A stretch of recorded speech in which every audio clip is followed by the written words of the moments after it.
What's up, Pistons family? It's your boy Vinayak. Back here again with another recap of the Pistons loss to the Golden State Warriors, 116 to 106. I was just figured I just might as well give my takeaways from the game. So let's first start off with the rookies. Killian Hayes. He struggled. He struggled a lot. I would say the best thing he did today was his defense on Steph Curry, which is good to see. It's good to see that he's consistent on defense, but other than that, like he kind of struggled to get put his impact on the game. He did have a nice pass to Jeremy Grant, I believe, in the third quarter. One on the baseline was a great, phenomenal find. But other than that, he kind of turned the ball over. I believe there's one play where he was just dribbling the ball too much, and I forgot if it was Oubre or another. Oh, it was a pesky Warriors defender, but you could tell like he was trying to do too much, and then the ball just he just got the ball stolen from him. So overall, rough game, but it's kind of what we expect. I don't think it's fair to be too hard on him until we get, I guess, into mid-season. I'd say maybe mid-season if he's still struggling, like 30, 40 games in, then maybe the concerns could be there. But other than that, like I'm not too sure as to what else we can say about Killian Hayes. We just got to be there for his ups and downs. Is basically how it's been. Appreciate the small victories. So like in Atlanta, when he played kind of well, and then you just know there's going to be ups and downs. So progress isn't linear. So I hope this is just one. This is one rock in the way. I'm rocking the road for Killian and another hurdle for him to get. But moving on to the other rookies, Sadiq Bey. Bey had 11 points. I believe he scored all of them in the first half. He was looking good in the first half. Had three pointers. One of them rolled in. He was playing good defense. Got to the line.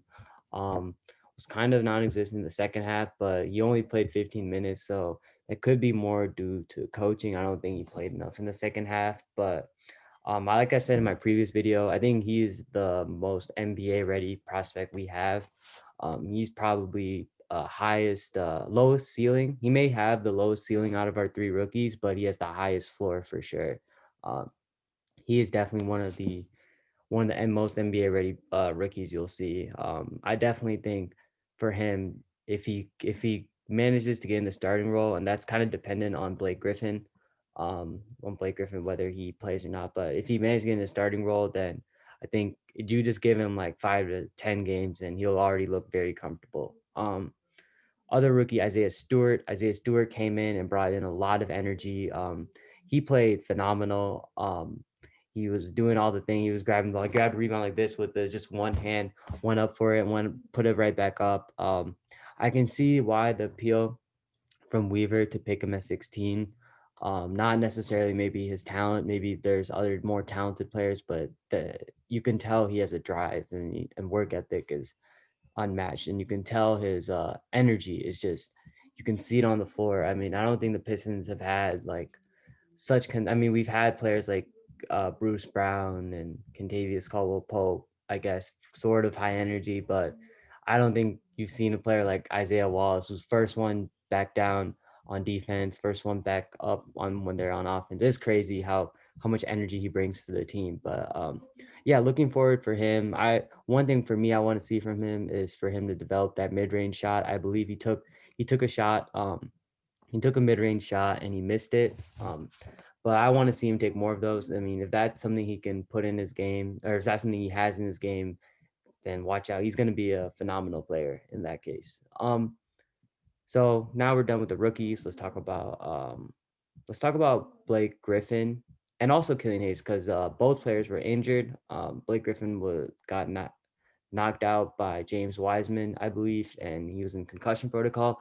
Keelan Hayes sprained his ankle in the third quarter, so we'll get to see what happens with them. But yeah, with Blake Griffin, he's kind of unfortunately kind of becoming a ball stopper.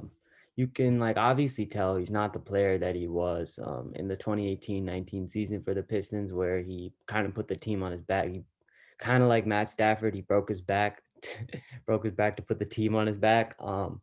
He got injured, and he's just been doing surgeries, and the athleticism is kind of lagging. He's like trying to shoot up more spot up threes. And I mean, he makes his fair share of them, but Blake Griffin came to the league as an athletic monster. He came in there doing dunks and all. And like when you take that part of his game and you turn him to a spot up shooter or, a little hezzy, it just doesn't feel like the old Blake Griffin anymore. So it's kind of sad to see. But I mean, hopefully at the very least, he can be a mentor to the young guys. Ideally for me, I kind of want him to be comfortable with switching into that role, being a mentor. It may happen later in the season because the Pistons are right now 0-4, but um, and I think if you give them like 15, 20 games, they're going to be terrible. I mean, their record's going to be terrible, so they're not going to make the playoffs. Maybe at that point, Casey will realize that playoffs aren't going to be the concern. Let's let Blake move to the bench, mentor the young guys, put Sadiq in the lineup. Yeah. So that's it on Blake. Two other players I wanted to touch on, or three rather. The first two I want to touch on was first Josh Jackson. I was very pleased that Casey put him in the starting lineup again, and it looks like that's going to be a move for the future. Now that he said he's more comfortable playing DeLon Wright off the bench, which is great. There's no offense to DeLon Wright, but we us fans, we just want to see our young guys play. So with Josh Jackson. He had a pretty good game, I believe 17 points, 6 rebounds, 3 assists. Was looking good on defense. His one thing that I think he could work on is just being more controlled, especially on his on fast breaks. We have a lot of opportunities. I think we have like one of the highest field goal attempts in the game, like just field goal attempts. We get a lot of shots up, but I think a lot of them are just out of control on fast break. We'll get a lot of turnovers, but we won't capitalize on the other end. So if he could just slow it down, I know he is a great. He has the ability as a finisher. He definitely has it, but either you work on that or slow down on transition. Kind of sometimes looks like he's like all over the place, but overall you can't be too hard on him. He's been a great surprise, and I'm very happy for him. He's probably the best story on the team, and probably Troy Weaver's best move as a GM in my opinion. Jeremy Grant had 27 points. He was he was kind of cold to begin the game. He was 1 for 9, and it kind of looked like he was out of control. Like honestly, it kind of looked like Jeremy Grant we saw in the preseason. In the preseason, he struggled against the Knicks mightily. I remember he just shots weren't falling, and Jeremy Grant ISOs were terrible. But I'm glad he even managed to get out the 1 night. Managed to drop 27 points, which is crazy. So he's right now averaging around 21, 22 points, and he can keep this up, he definitely will be living up to his contract. But we'll see because the Pistons haven't really played anyone that I'd consider as like contending teams or like actual contender playoff teams. Although who knows the Cleveland Cavaliers now. But on that note, we'll see once we raise up the competition. Once we play people like Giannis Antetokounmpo, Jason Tatum on the Celtics, who we have up next.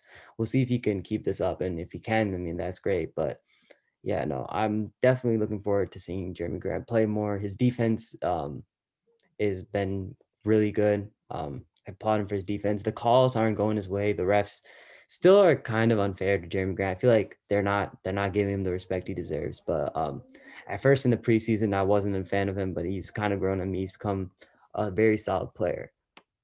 Last player I want to touch on, or maybe two more players, Seiko Dumbuya and Derrick Rose. So with Seiko, I mentioned that he's injured. So he's still kind of playing through the injury. So the athleticism is still kind of gone. But even then, he managed to score 9 points.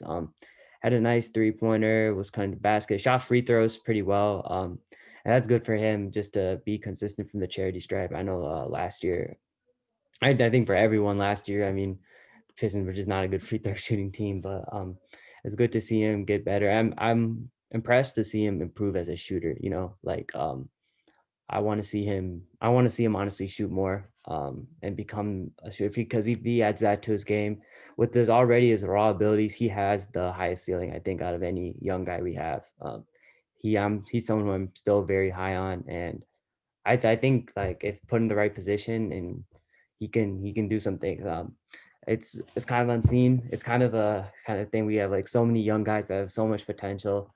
It's like which one's gonna shine, which one's gonna come down. But I think he's definitely going to be one to look out, even if it's not on the Pistons. Hopefully, it is on the Pistons. But even if it's not on the Pistons, definitely, I think he's going to be a great player. And then Derrick Rose, he struggled in this game until like the fourth quarter where he kind of picked it up. But overall, like I'm not too even when he does score, like I'm just not too happy seeing the ball just stay in his hands. Just I feel like he makes good pay. Made a good pass to Stewart for a dunk. That was good, but it's like I'd rather see a Josh Jackson ISO than a Derrick Rose ISO because the Derrick Rose ISO, I know what I'm gonna get. I'm gonna get penetration to the paint, a floater. Like that's just Derrick Rose. Derrick Rose penetration to the paint, maybe a mid range shot, but you kind of know what you're gonna get with Derrick Rose. So I moving forward want to see kind of less either him taking a less ball down the road, maybe less playing time. I don't know if that's something Casey will do. Casey loves his veterans and mindingly so. It looks more and more though that he's going to get traded, so we'll see what the lookout is on that. But other than that, the Pistons they'll play the Bucks. I mean the Celtics next, so we'll see how they do in that game. I don't. I think it's going to be a tough stretch for the team just moving forward. Just in general, the team's going to go through a very tough stretch. They're going to play some pretty good teams. And I don't think we'll get a we have played every game competitive. We're like 0 and 4, but like it's been a competitive 0 and 4, I'd say. Kind of like when we got swept by the Cavs in 2016. Um, so we'll see. We'll see what happens with the team. I'm expecting to see I hope we can grind out a couple wins, but I wouldn't be too shocked if we started the season 0 and 14. If honestly, if you guys want, you can look at the schedule. It's not too good. I think the first game where okay, we may have a shot as Washington. And some fans will be okay with, tanking. Everyone wants to get Cade Cunningham, but I think wins really are necessary. I mean, like I'm fine with tanking, but you have to eventually get some wins, and they are trying. I think I just want to see wins for their moral. Like I don't want you don't want players like Jeremy Grant and Josh Jackson to get down on themselves because they've been playing great and the team's not winning. Sometimes it's outside of their control. So that's it. That's my recap of the Pistons versus Warriors. If you guys enjoyed it, let me know. Let me know anything you guys thought about the game, about Plumlee, or about anyone, or thoughts for Friday's game against the Celtics. But other than that, I'll be here next time, probably to either preview the Celtics or to recap that game. So yeah, I'll see you guys on Friday. Go Pistons. Take care and enjoy your new year.